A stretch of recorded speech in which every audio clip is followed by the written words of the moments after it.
welcome. Welcome, everybody. I hope everybody can hear me well.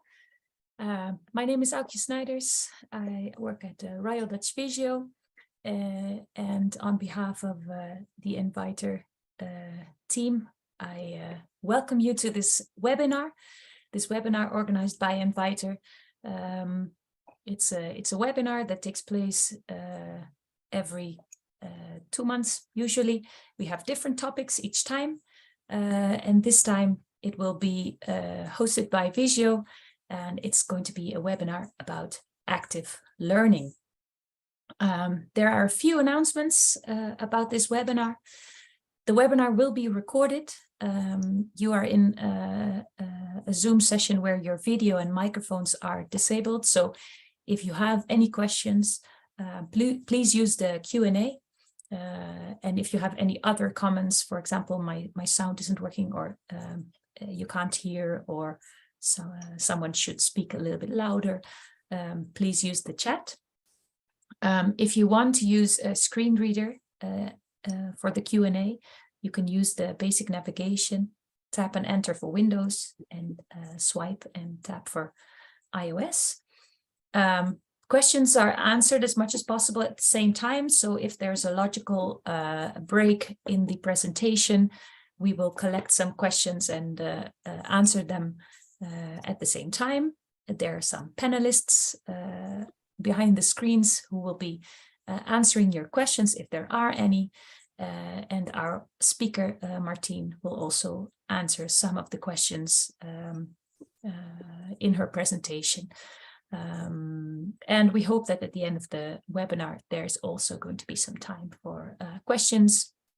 And we might also be able to give you some opportunity to speak and ask your question live.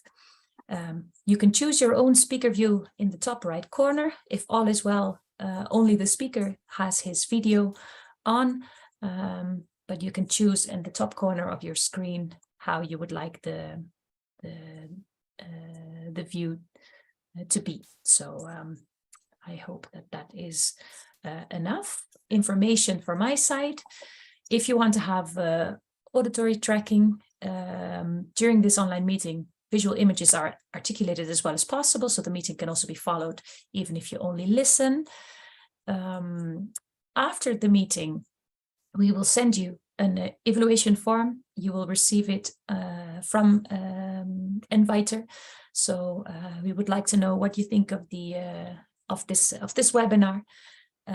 And again, please note that the webinar is going to be recorded. So if you want to share it later with your colleagues, maybe that is also still possible. Then now I would like to give the floor to my colleague Martien, who will be doing this presentation. Martien, the floor is yours. Thank you. Oh. Hello, good afternoon to you all. I hope you can hear me clearly. I want to thank you for this visiting this webinar today. My name is Martien Rienstra, and I am working as an occupational therapist at Royal Dutch Visio, a center of expertise for people with a visual impairment in the Netherlands. And I work here in a team especially for people with visual and mental disabilities. In this webinar, I want to tell you something about active learning, an internationally used approach to activate children and grown-up people who do not make physical contact with objects and material very easily. So they do not reach or grasp, and they don't explore an object, for example, a spoon or toothbrush with their hands. This approach, active learning, is mostly used for people with profound intellectual and multiple disability, PIMD, and for young children who are blind or severely visually impaired. Their developmental age is between 0 and 24 months.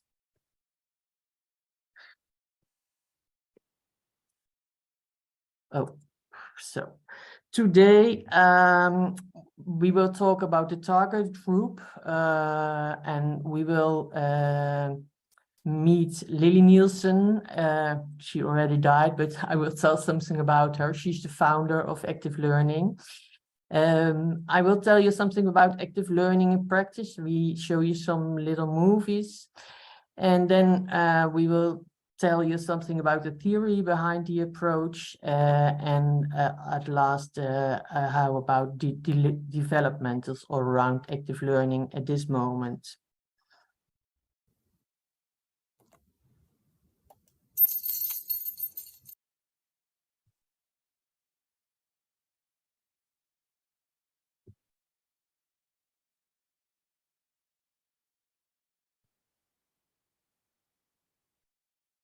I hope you have heard something. And I'm wondering if you think what this is. Maybe we can hear the sound again.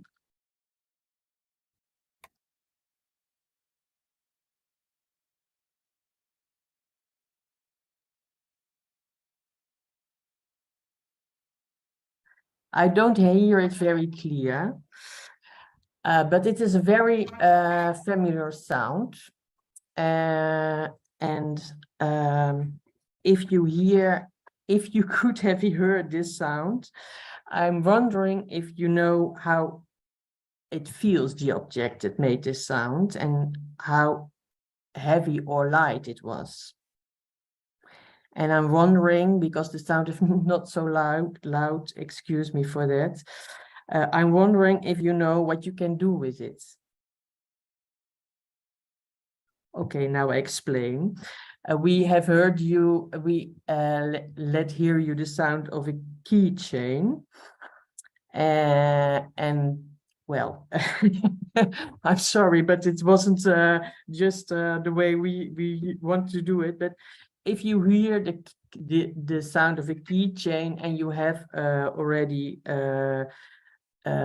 used a keychain a lot of times for open the door or your bicycle or your car, we have immediately a picture of this keychain in our mind when we hear the sound. And we maybe already saw some doors for what we have used it. This is because we have felt a keychain, we have heard a keychain, and we have seen many different keys and keychains in our life. We know how heavy or cold they can feel, and we have seen how they fit in the keyhole or don't fit at all. But if you never had this kind of sensory experience, if you never saw and felt how this key was used, then it is difficult to understand the meaning of a keychain. In my daily practice, I see a lot of people, children and grown-ups, who do not make physical contact with the objects in the world around them. So they can hear the sound of the keychain, but they don't know how it feels and what kind of things you can do with it. So what happens if you can't see the world around you? Not being able to see the nearby space or not being able to see it well enough has a profound impact on the desire to interact with that world. Making physical contact with this world, with the materials and the objects in it, happens much less automatically. There is no visual stimulus to feed the curiosity. And if suddenly some object, for example, a toy, happens to be nearby, then this toy could be something scary. If there are even more disabilities, such as deafness, mental and physical disabilities, interacting with this world around us is getting more and more difficult.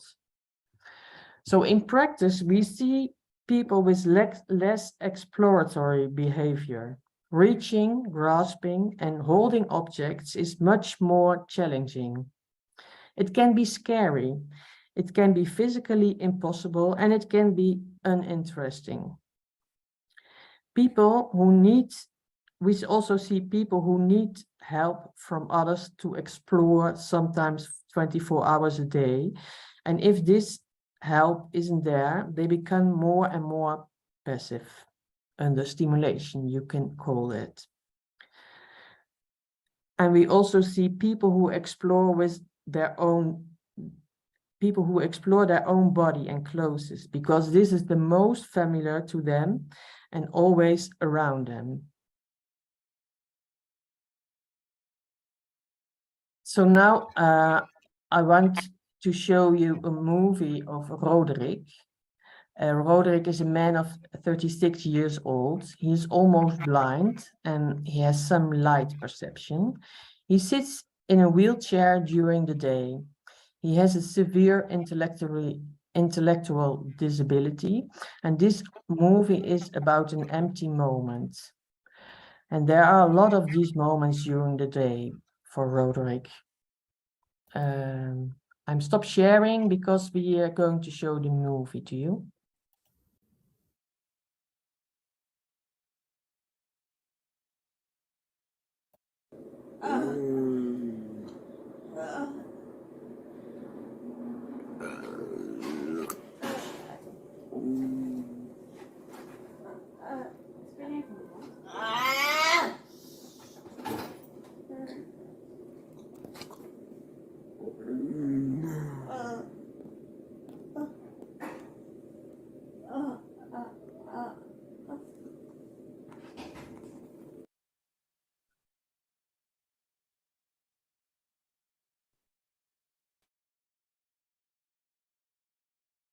And there I am again with the PowerPoint.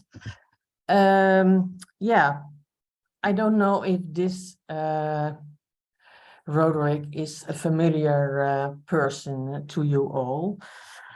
But this is one of the guys we are talking about when we want to use the active learning approach.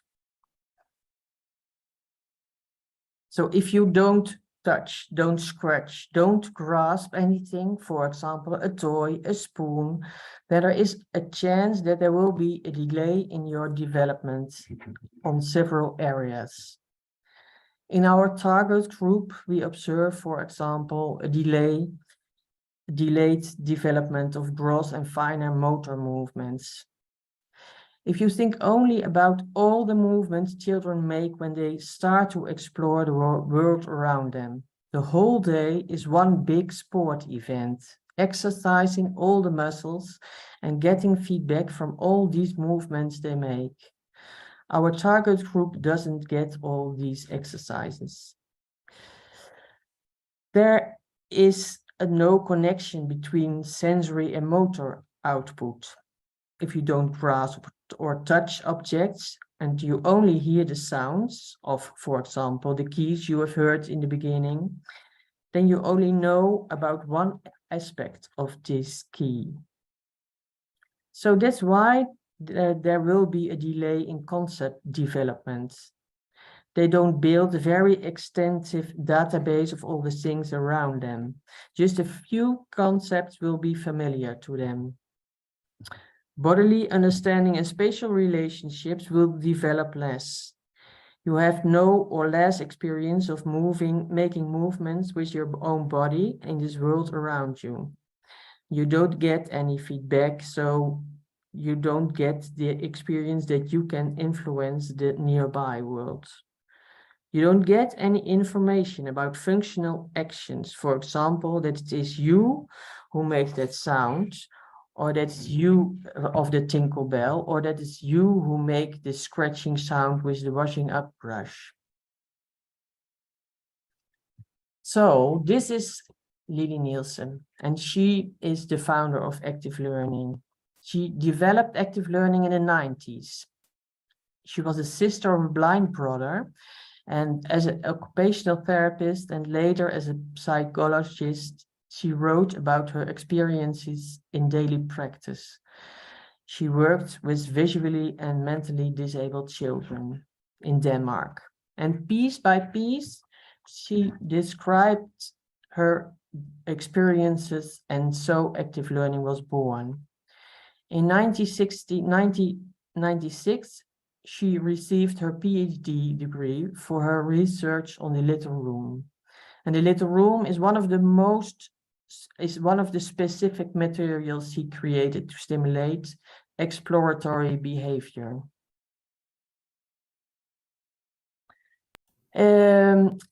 After this, now we can look to two small movies about active learning in daily practice. We will see Kaya, a woman in a wheelchair with her caregiver Linda. And Kaya gets an activity vest from Linda. And we will see Lois in the little room with her caregiver Anouk. And Anouk brings her to the little room. So I stop sharing again, and Ingen, you can start the videos.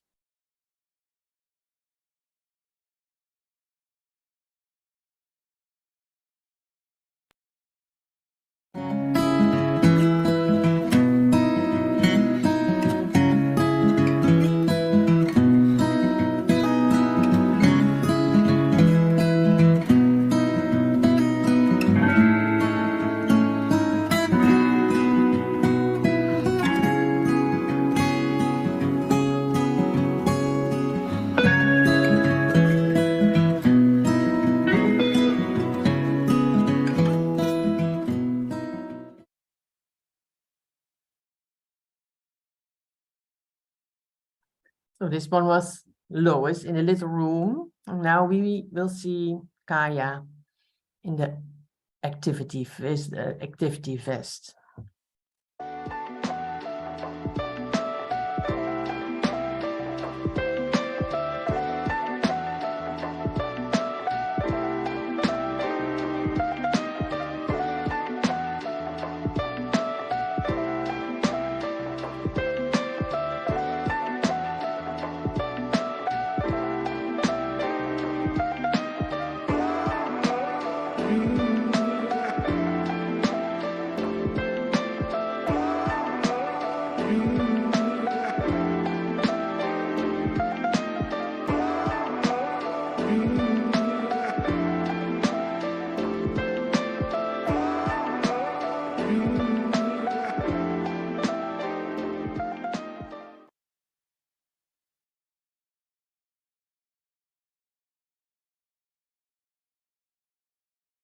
And there we are again.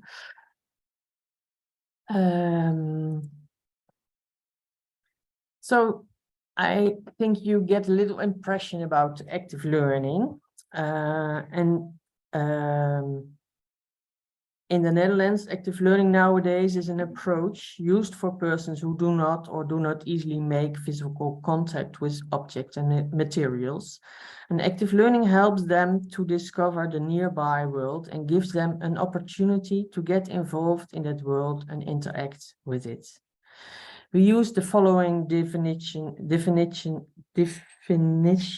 the training.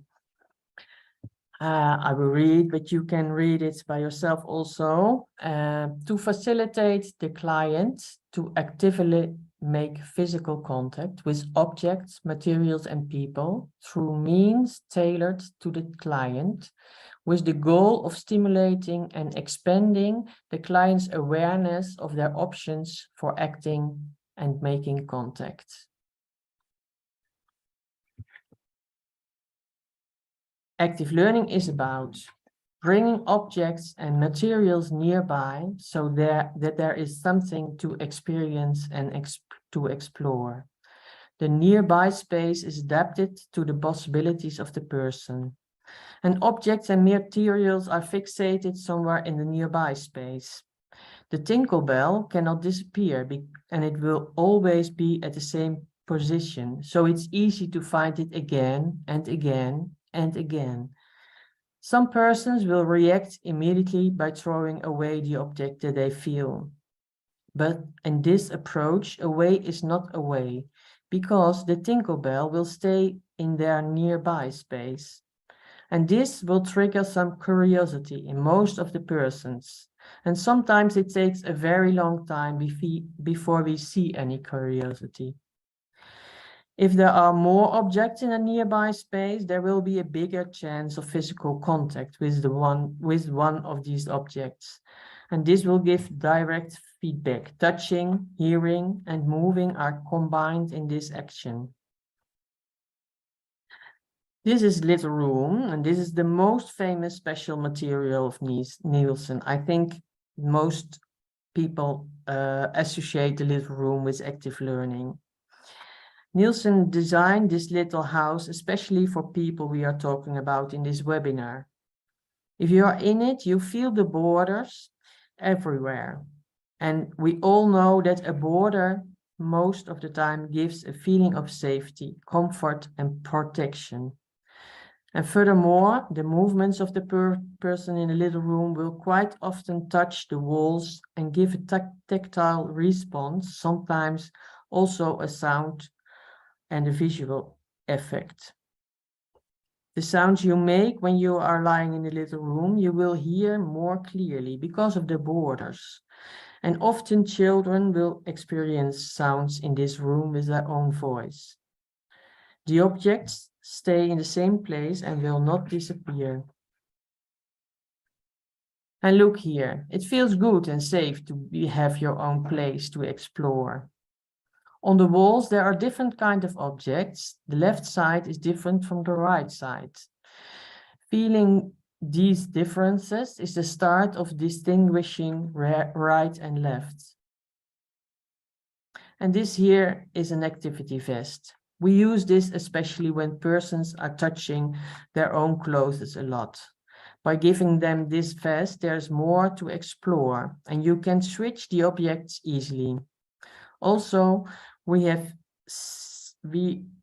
we see that the objects never will disappear and that this person can repeat his action all the time.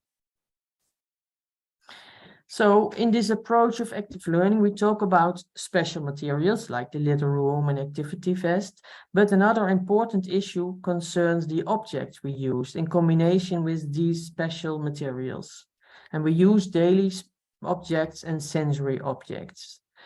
Daily objects are, for example, the keys, the washing up brush, the spoon and the fork, the cup, the plate, the toothbrush. And by exploring them, these objects give tactile and auditory information. Because the objects are also used in daily life situations, there will be more understanding about the sound that persons hear when the table is laid or teeth are brushed. So it's better to explore a real keychain than a plastic one. You will hear the real key sound and will feel the cold key. And then when you hear this sound, when the caregiver opens the door, maybe it gives more understanding of the context. And next to the daily objects, we use sensory objects. And we use especially these objects that fits in the pathway of the person. If there is a preference for hard tactile stimuli, then we will place a mirror toy and a chain in the little room. And if there is a preference for the sound, then we will place tinkle bells in the little room. So special materials like the little room bring the room nearby, provide borders and make sure that nothing will disappear. And the objects that are used in combination with special materials facilitate exploratory behavior. So let us now look into the theoretical base of the approach of active learning. How do we know what kind of special materials or objects we must choose to activate this person? And how do we know how to stimulate this person to make physical contact with the objects? There are 3 pillars of active learning, and we need to have more information about all 3 before we can create an active learning surrounding. 1, we need to know more about the person who does not make any contact with his or her nearby space. Let us call him or her Chris. Chris can be a small child with severe visual impairment, or a child or adult with PIMD. Second, we need to know more about the physical surroundings of Chris. Where is the best place to create the active learning surrounding? And third, we have to know more about the interaction between Chris and the caregiver, the parents, the client system, so that we know how to stimulate Chris. And these three pillars work together to create the ultimate active learning situation. In order to find out which possibilities these three pillars can provide in the situation of Chris, we need to have more information, and therefore we fill in an observation form with family and caregivers who know Chris well. So the first pillar, clients, to create the best active learning situation, we need to have more information about the possibilities of Chris. Which sense is the favorite sense? Which sense is the favorite sense?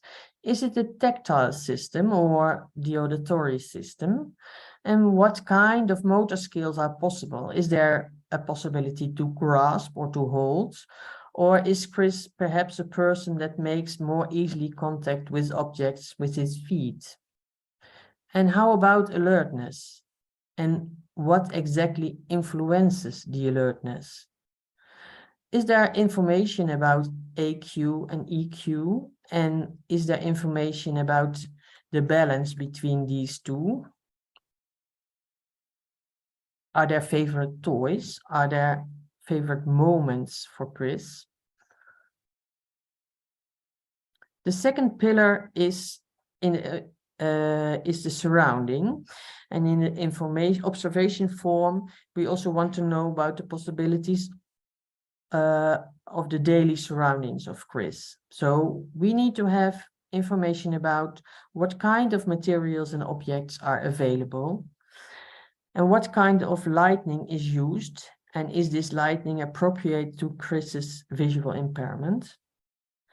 Is there a possibility to use special active learning materials, or is it possible to make a specially decorated corner in the group? The third pillar is the interaction. We want to know how we can use our interaction to stimulate Chris in the best possible way. Is Chris a person who needs our full support, or does Chris act more easily when she is alone and we are just in the neighborhood? But also, are we aware of our role in this process? Do we give Chris enough time to react? And do we know how much time Chris needs to react? So after we have filled in the observation form and maybe made some additional observations and tryouts with objects, or maybe we consulted an involved behavioral scientist, we can make a support plan. And this plan is the basis for activating Chris in the next 3 to 6 months. First, we start with a problem statement. This can be, for example, there are a lot of empty moments during the day, or there is stereotypical behavior. The next step is to formulate a goal, as small and concrete as possible and as feasible as possible. So this can be, for example, Chris touches the object 5 times in one session, or Chris explores 3 kinds of objects during one session. You have to make decisions about time, place, and frequency so that everyone in the team around Chris knows how to play a role in this active learning process. The items on the observation form give you the information about how to create an active learning surrounding with special materials which special materials you can use the best, and what kind of objects are the most stimulating. And yes, it really takes time to become more active. Most persons are not used at all to explore, and the steps we can make in this activating process are small, but also very important. Let us go back to Roderick. We saw him in the beginning, and he was the case study of one of our active learning students named Geke. Geke tried to find a way to activate Roderick with active learning tools, and she made a movie of it. And now we are going to see what Roderick can show us. So I stopped sharing, and I ask Inge again to show the movie.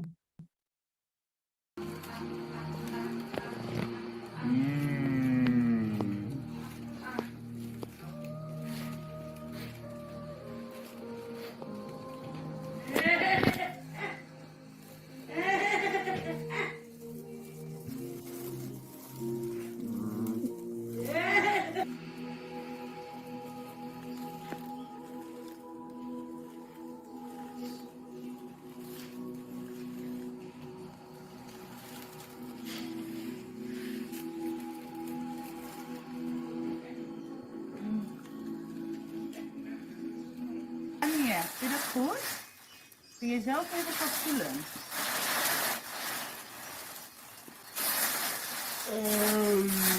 Even achter jou zitten, Roderick.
Thank you, Inge.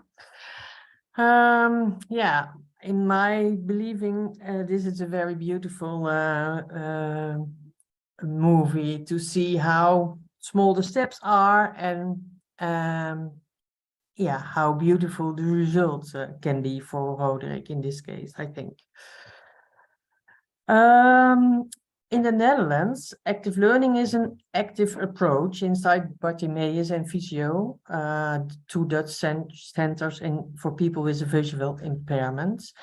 And there are two publications one about the theory and the other about the daily practice with tools for implementation about active learning. And both publications are translated in English. On our website, you can download them for free, and also available is in English. In English is the observation form and support plan. We will show you the link later in the chat. We have made here an information film about active learning in Dutch and that we can watch on YouTube. And we also developed a course for therapists and caregivers who work with people with a visual impairment and a developmental age between 0 and 24 months. Also, we have some contacts in the United States. A few colleagues participated in an active learning course in Dallas, Texas. And active learning has there a very active group of users and supporters. There is a wonderful website with a lot of examples, videos, handles, lists, etc. You can find it on activelearningspace.org. We will also write that link in the chat. We believe that active learning positively influences the activity level of persons because we see this happen in practice and we observe how activation becomes more important in daily care centers when active learning principles are used. Caregivers are motivated and have the tools to design activities for persons with PIMD. For parents and young blind or deaf-blind children, active learning offers handles too and stimulates their babies in developing exploratory behavior. But can we also prove that it works? Can we, for example, measure the effects of active learning? And can we distinguish some factors that make this approach work? Are we offering the right approach or should it be improved? It's high time to do some research.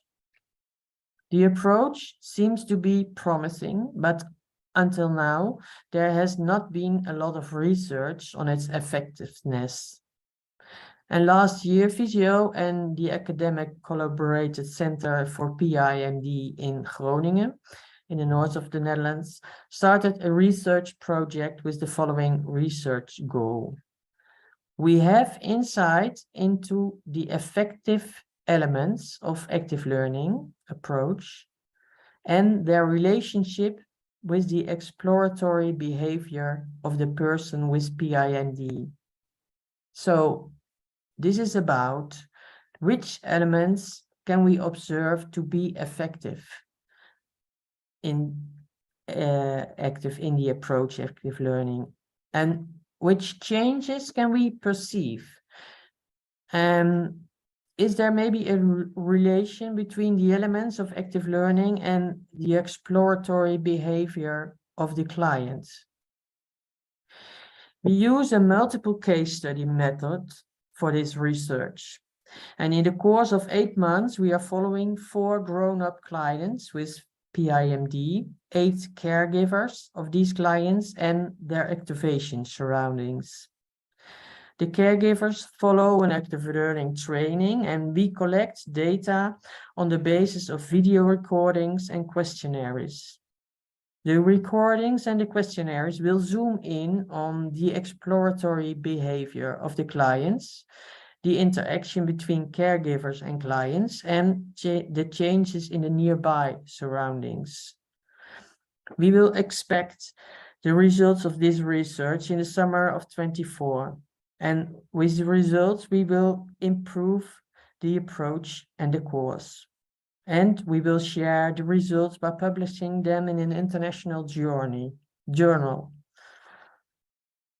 And last but not least, we hope to play a positive role in the discussion about the importance of offering activation to people with PIMD.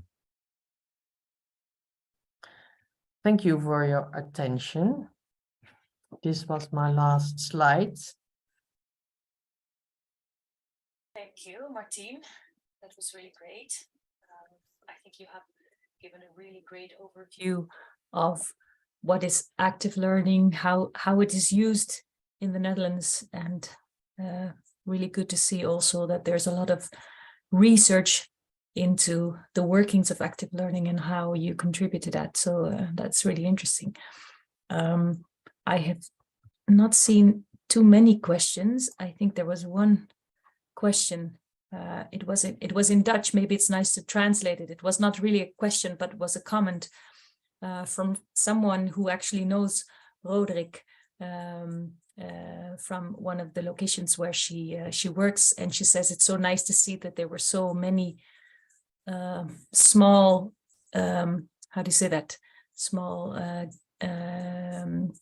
gains that there were in the past just because of the active learning. So it's really nice to see that this is really effective. I'm wondering if there are any more questions from the people who are listening. I see that there's still quite a few that are there.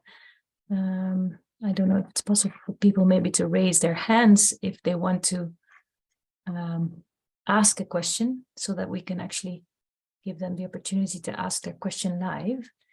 If there are any questions.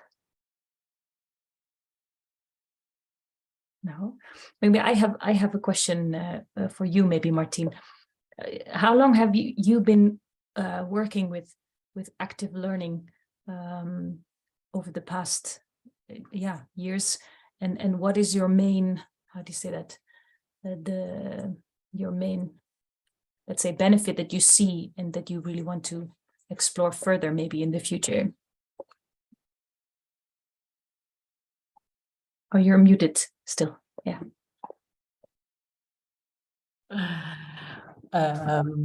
I think I use active learning over about 15 years already. I work 20 years now with physio. And I see, I see that clients can develop more exploratory behavior, but also I see that caregivers sometimes don't know how to activate clients who are very difficult to activate, or who have not very much possibilities for activating or for handling, for acting. And this method gives concrete information about activities, about how you can put it in the surrounding and take care that it have a very positive effect in this touching and grasping. Yeah.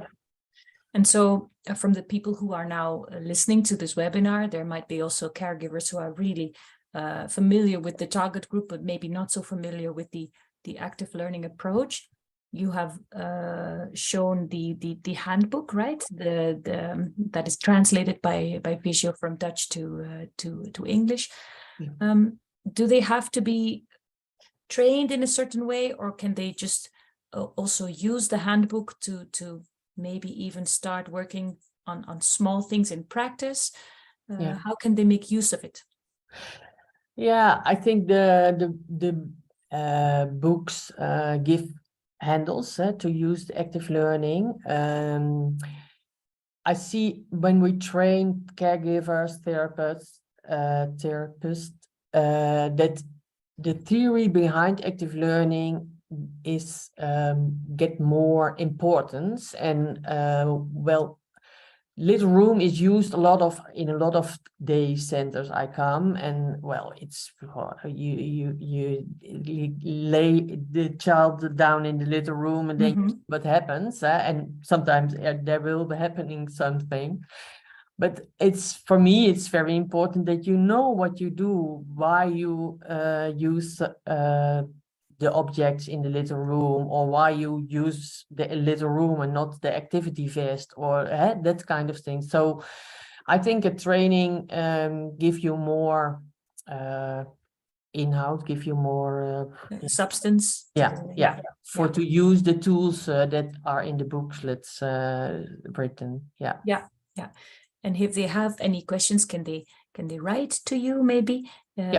If you you can give them some more information.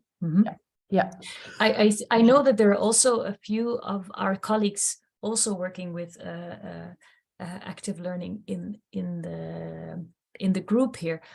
I don't know if there's maybe one of the colleagues who also, since I'm checking and seeing if there are any further questions. So far there are none. Maybe one of the other colleagues who has some experience with active learning also wants to say something, about what they think is interesting about active learning, or that you maybe want to share some of the results in practice that you have reached, maybe from one of your clients that has stood out. I'm not sure. We didn't practice this. We didn't announce this before the meeting or discuss it before the meeting, but maybe one of the colleagues would want to say something.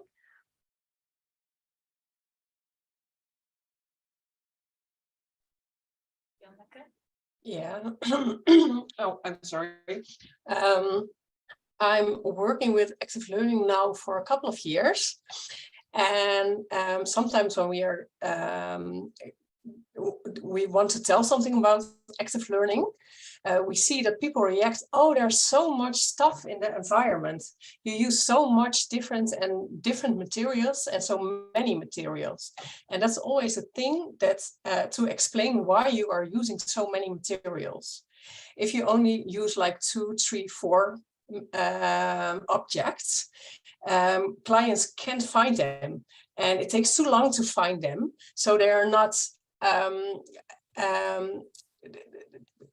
active anymore, and they start looking at it. But when you're putting like lots of materials in the environment, they start exploring the environment more. So that's always a question we got. Isn't it too much that you're offering them? And then we say, no, you can just offer a lot that they can really touch it. Maybe Martien, you can say something more about that. Yes, I recognize the confusion, because we always say you have to look clear to the amount of triggers you give to people, but especially when we work with blind people, yeah, they cannot see the amount of triggers, so only they feel, and if they feel, well, they get a reaction, and there's a feedback of yeah, the things they feel and they hear. So yeah, it will never be a negative response, I think. Yeah. Thank you, Janneke. That was a nice addition. And there is a question from Carolina saying, for how long usually a child stays in the little room or has the exploring vest on? Yeah. Anjoke, would you like to tell something about that?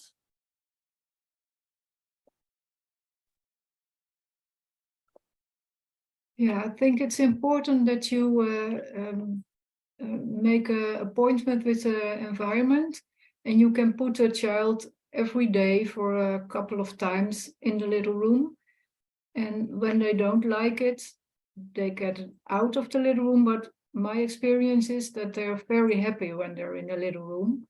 And also with a vest, you can say the moments that the child is not doing anything and just sitting, then you put a vest on. And my experience is that children are much happier when there's something to do and they don't have to wait till somebody comes to them and do something with child. Mm-hmm. So there's not necessarily a limit, as long as the child is comfortable and is happy, yeah, and is in a good place, you can yeah, keep the vest on or leave the child exploring in the Yeah. in the little room. yeah, that's Mhm. right. Yeah. And the most beautiful thing about the little room is that there's a transparent roof. So you can always look if the child is convenient, happy, and feels comfortable. So, and it's also very important that it is the own room of the child. So don't go in there and touch something or make the sound. It's the place from the child of his own. And yeah, I agree with your experiences, Anjoke. Yeah, there are wonderful things happening if you are going, if you lay down a child in a little room. Yeah. Good. Okay, thank you. Thank you, Carolina, for this question. I do not see that there are any other questions. So I think I want to thank Martien for the work and the preparation that she has done for sharing this with our ENVITER audience. I hope that everybody enjoyed this webinar. As explained at the beginning, the webinar is recorded, so if you want to view it again or share it with your colleagues, please let us know. Again, thank you, Martien, and thank you for all the participants. If there are any questions, maybe later on,